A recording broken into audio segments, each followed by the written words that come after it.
This is Equip and Engage, a podcast by Subsplash, exploring how ministry, technology, and innovation come together to equip churches around the world to engage their communities. Hey, welcome to another episode of Equip and Engage. My name is Chris, one of the producers of this podcast, and I'm excited to welcome you to part one of our interview with Sarah Zylstra. Sarah is an editor at the Gospel Coalition. She's an author, and she is an incredibly incisive thinker about social media and digital technology and their role and influence in the Christian life.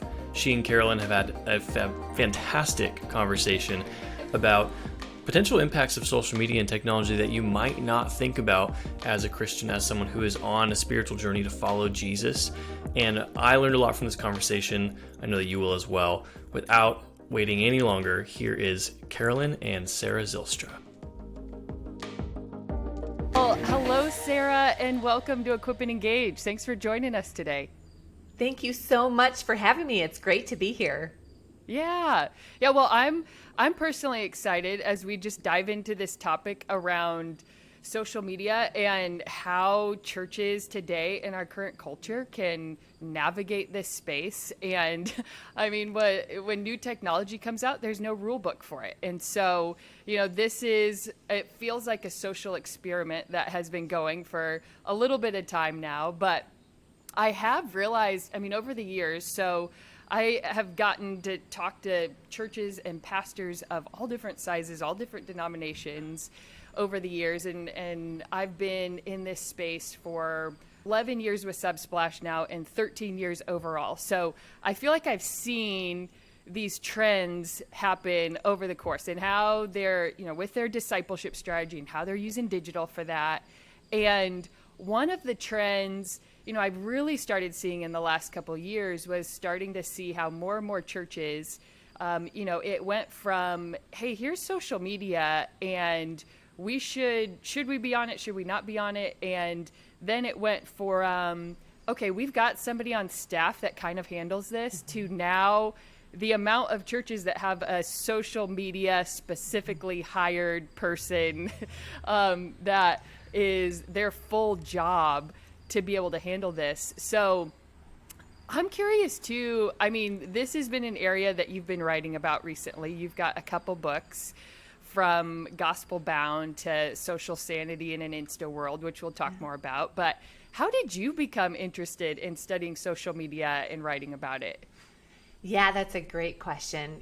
I wasn't really until maybe a year and a half ago. I was having a conversation with my friend Laura, and she was explaining to me, she does Risen Motherhood. I'm not sure if you're familiar with them, but she was explaining to me all the effects that she was seeing in the lives of the women that she was ministering to.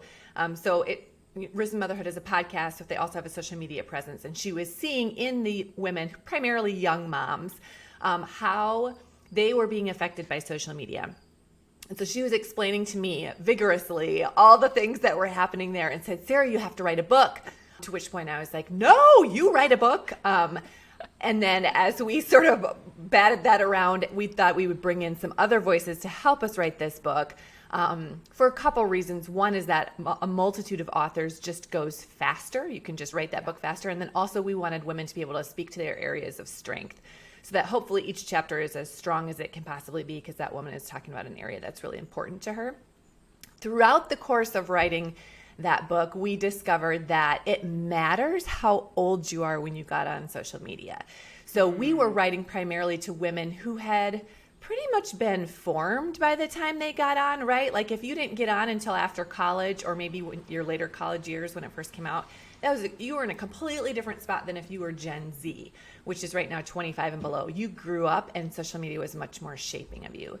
So that led to, I did a podcast this summer, I guess more like an audio exploration called Scrolling Alone, which looks at a couple of college girls and how that younger generation experiences it, because that's kind of a totally different story. And so I guess I've been immersed in this for the last 18 months. Now I feel like I'm pretty well versed in it. And the more I learn about it, actually, Carolyn, the more scary it is and the more caution I think we need to use.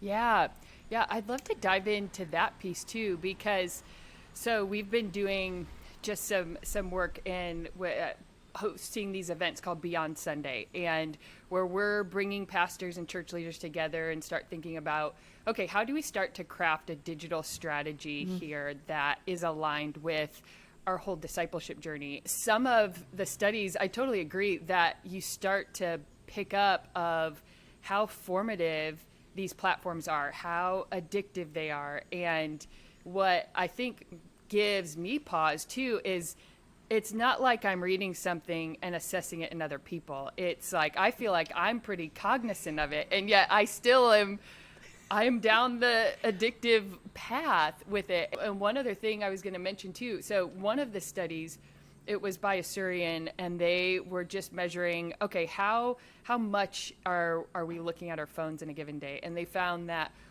the average American looks at their phone once every 10 minutes, that the younger generation, like you said, that kind of Gen Z, so the 18 to 24, they double the national average in that. So, they're looking at it once every 4 minutes, once every 5 minutes. And the longest that the average American felt they could go without looking at their phone was 4 hours. And it was one of those things that in reading that, I resonated with it and was like, this feels alarming. So going down that, he said, hey, the more I look into this, there's things that scare me. What are some of those things, and what is it about social media that makes this so formative and influential in our lives? Yeah, there's so many things, so many directions we could go with this. I think the number one thing that makes it so formative for us is the constancy. Basically, exactly what you're talking about. If we looked at anything that often, it would have a huge shaping effect on us. If we looked at a book, any book, if we looked at the Bible that often, think about how much it would shape our lives, right? If we thought about anything for that amount of time, we would become an expert in it, whatever it might be. And so it's crazy for us to think, and we do, that social media is not affecting us. We feel like we're the ones in charge, but really, if something is pulling you so often that you're looking at it every 10 minutes or even every 20 minutes, you have to wonder who's the one that's in charge of this. And so I think it's just the constancy of it being there, that shapes how we think. It shapes who we vote for. It shapes what we love. It shapes what's on the shelves at Target. It shapes how we fold our clothes. I mean, there's just like a million different ways that social media, the community that is there is, and the advertising that is there is shaping your everyday life in ways that you probably don't even realize. Even if you're not on, it's still shaping what's on the shelves at Target and what people are talking about and the opinions that are out there and what politicians are addressing and what we feel angry about as a culture or what we're worried about, that is still being driven by social media, even if you don't have an account. So much more than when you're there for it. Yeah, that, and I love what you said, even with the constancy, because, and I'm sure you could speak to this too, even just noticing these trends of anxiety, loneliness, depression, and this idea of we're so connected and yet we feel so lonely in it. And that that method of, hey, the more something's in front of you, and we, back to the Bible, had put out a study around just for disciples of Christ, what are the measures that actually lead them to a more matured place on the discipleship spectrum or on the discipleship journey. And the number one thing that helps someone grow in that journey was that they found, or the number one indicator was how much they engaged with Bible content in a given week and engaged with scripture. And so what they found, they kind of put this magic number to it, 4, and said, those that engaged with scripture 4+ times a week, and they had seen in the studies, less likely the numbers of depression going down and addictions to different substances and, expressing of loneliness. And so, adding to that point that there's a design in us that, we're formed by what we're most meditating on and most consuming in that as well. It's a false promise, right? It's like a false promise of connection and friendliness and being in a community I don't think it meant to be a false promise, and it does in some way connect you, but it also takes you away from your real life. So the more that you're connecting online, it just has to be the less you're connecting in real life. You don't magically get more hours of which to spend on social media. You're taking those away from something else. And so we have to remember that every minute you're spending on social media is a minute that you're not spending talking to the people in front of you, volunteering at church, doing any number of other things that form you. So I think the question is more like, can we think intentionally about what we would like to form us and then do those activities? Or are we just, if we don't think about it, then we're just running down the path of least resistance, which in this case is certainly picking up your phone and spending time on social media. There are lots of people with lots of money and psychology degrees who are making that as easy as a choice for you as can possibly be. Yeah. So curious, even as we kind of hold these two things of, okay, there is for church leaders, for pastors, as they're thinking about, okay, how should we engage in this space? How should this, dictate how we're posting content on there, or devotions, or, I see the whole gamut from they're doing all of their digital engagement on YouTube and Facebook to rejecting it completely to everything in between. How would you speak to that piece too? There's that element, as we've been talking about here, of just personal lives. And then there is, okay, now how should the church engage, from pastors posting devotional content or, those pieces that I just mentioned? How is that affecting, how is that consumption affecting our discipleship journey too? Yeah, that's really good. And I think you're right that there's definitely a distinction between us personally being on there and our church being on there. I do think social media is not a field that can be abandoned. I do think there has to be Christians who are there, Christian institutions, especially that are there and that are speaking into it. I do not think every Christian needs to be on there. In fact, probably most Christians don't need and shouldn't be on there. I just think most humans probably shouldn't be on there. If you think about it, like going to a place where you're going to be formed, even missionaries who go to a different culture can be formed in bad or non-God glorifying ways by a culture, right? You can send your kid to a public college or university intending for them, both of you intending for them to glorify God and be a light for him. And that can happen, but it also happens that wherever that person is also being shaped by the culture around them. So I think there's definitely a difference between your church as an institution being online and you as a person being online. And then I think, yes, if your church can be on there, if you can be posting, it's a wonderful way for people to find you. It's a wonderful front door for people, especially those who aren't comfortable with the church, even to watch a service online and kind of get a feel for what's going on. It's really scary to walk into the door of a new church, but if you sort of know the order of the service because you've watched a couple live streams, or it's scary to walk into a Bible study, but if you've engaged with it a little bit on Facebook or Instagram first, you feel a lot more comfortable with it. So it's almost like that step before you get in the church door for many people. It's rare now, I think, that people would go to a church without first watching or engaging with it in some way online. And of course, people are being converted too. Even on TikTok, there are TikTok conversions of the gospel being presented there and people finding the Lord or deepening their faith. Lots of stories globally. Of course, I work for the Gospel Coalition, which is a global website, but we have oodles and oodles of stories from people in other countries who maybe had heard about Jesus, but the theology was really poor. And so there's something, to that good theology being out there. There's a lot of good that happens on social media as well. So yeah, it is the dance that we're in, because that digital physical world of ours is so blended and intertwined. And so there is, and you mentioned it too, and I think for churches as well, the digital space and the physical space are both spaces that people are residing. And so as you're kind of walking through, I had heard the he was an old CEO of Home Depot and was very influential in their kind of shift to having the mobile app, and ways that he talked about the mobile app being a digital storefront that they would walk through.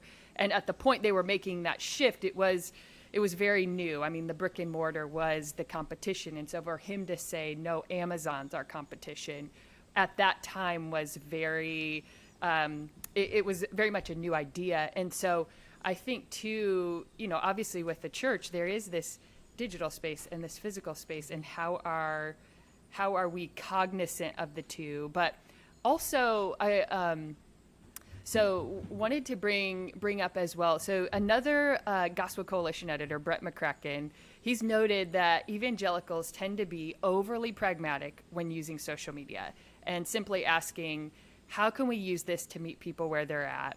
How can we have a presence? So that in line with this piece of, okay, church leaders are already wrestling with this concept of, okay, they probably also are realizing, man, there's some things about social media that need the lever to be cut back a little bit. But then there's also, this is where people are and where they're residing. So my question is, where, even just that very pragmatic, how can we use this to meet people where they're at? How can we have a presence? Is there biblical wisdom in that? And where does that fall short? I think that's good. The Bible always pulls us toward each other, like if you think about the early church. And so I think one principle you can stand on is to use your social media not as your primary, maybe discipleship tool, but as a way to draw people together in real life, right? So like, hey, we're having a Bible study, but it's not an online Bible study, but I'm going to tell you about it online, but please come to our church or our coffee shop or this lady's house, and we will sit down together in a living room and we will discuss these things. Or how can we get in person with each other as much as we possibly can? Because we know God has designed us, and research is showing us that connecting with each other online is such a shallow and small connection, right? Me pushing like on a picture that you put up is just such a small thing, but me sitting down with you is much, just much more rewarding and engaging. One thing that was really telling, maybe I'm going down a rabbit trail here, but one thing that was really telling to me, we did a survey when I was editing the book. We threw out a survey to about 1,500 Gospel Coalition women on our email list and asked them a couple questions. And one question we asked is, why are you on social media? Of which 90% said to connect with friends and family, which of course, right? That's why we're there, to connect with other people. But then later we asked, what's the primary way you connect with your friends and family? And less than 2% said social media. Because of course, if I want to tell something to my mom, I call her. I don't put up a post on Instagram and hope that she happens to come on her Instagram. If I want to share something with my closest friends, I'll say, like, let's go out for coffee, or let's go for a walk, or let me text you even. So the return on investment is really low for the amount of time we're putting in. It's like we're giving hours every day to sort of those outer ring friendships and acquaintanceships, when it's backwards, right? They should maybe get, if anything, a couple minutes a week, from that girl from middle school or that girl from camp or whatever, versus the people who are closer to you. So I think the more we can bring people closer to us, which almost always happens in embodied relationship, that's the best use of your social media time. Yeah, I like that terminology of return on investment. And I can totally relate to where when you're on social media, those that are most active, it's one of those, I haven't talked to this person since high school, and I know what they eat for breakfast every morning. I'm so involved in their life. But the piece I like about it is it hits on, in these areas where we're trying to self-evaluate and change these behaviors, it's not out of fear and guilt that we do that, but out of a deeper desire, changing that deeper love. And I think what I resonate, even what you said of the return on investment, that there is a craving for deep connection in our heart with other people. And that realization of, even though this feels like I'm getting that return, the deeper connection is that human contact. So how do I drive and make space for that there too. Yeah, because that friend from high school who you know what she ate for breakfast, that doesn't mean you're close. Right. Yeah. Yeah. So what goals should pastors and churches have on social media? How can they pursue these ends wisely? I think first of all, to be a gospel presence, to be there and do it well is a good goal. I'm going to recognize though that is not the right fit for every church. Some churches are small or don't have if you just have one solo pastor and he does everything, I don't think social media needs to be at the top of your list of ways to engage. So I think maybe to back it up, first of all, taking stock of who's around you. If you're a church that's next to a college, then maybe it'd be really important for you to have a TikTok presence even, right? Just to sort of like, hey, we're having a Bible study, come on over. So to kind of take stock of the people that you're trying to reach and aim for them, and don't just just be excellent about it. Don't just throw up, well, I hope this gets somewhere. That's not how the secular companies who are using social media are using social media. They're wise. They're savvy about like, hey, we're aiming for this demographic right here, and here's how we're going to get them. And that's not wrong. That's just using your resources well. And so I think kind of targeting who you want, how you're going to get to them. So considering where they are, and then trying to pull them toward the gospel, toward embodied relationship, toward discipleship offline, because those are the ways in which we can walk alongside each other and really love each other. And then offering them a community, offering them your love and grace, and come and be part of this with us. I think that's the way to go. I love it because there's this aspect of, and I think of the undergirding of it too, and maybe we can speak to this as well, of, you kind of understand how like social media being a tool. So, we want to use the right tool for the right job. So we're not going to use a hammer to try to screw a nail in. And so knowing, okay, this being a tool, we don't want to just get swept up in the current of it, but how is it designed to work? And in that being, okay, being that it was designed to, have a very influential place in your life, and in a lot of ways they are advertising platforms to kind of gather and track people's behavior to then to that end. But being able to have that be a place of, okay, how does this attract people in, and we use it for the same tool, but not trying to use it as this deepening of community, if I'm hearing you right. I don't know if you want to add anything to, I think in your book you were talking a little bit about, hey, here's how these platforms are built and formed. I don't know if you want to speak any more to just, hey, here's like the underlying thought behind this tool and how it's meant to be used. Yeah, I think you're totally right. I think you got to think of it like candy. Right. And I mean, Brett talks about this too, Brett McCracken, in his wisdom pyramid, right? Of like where you put things. Social media is just the candy at the top. Yeah. So if you think about that, about the time that you're kind of lining up the time that you're spending there, I think it also needs to be the candy of the ministry. Like your ministry shouldn't be rooted there unless maybe God has specifically somehow called you.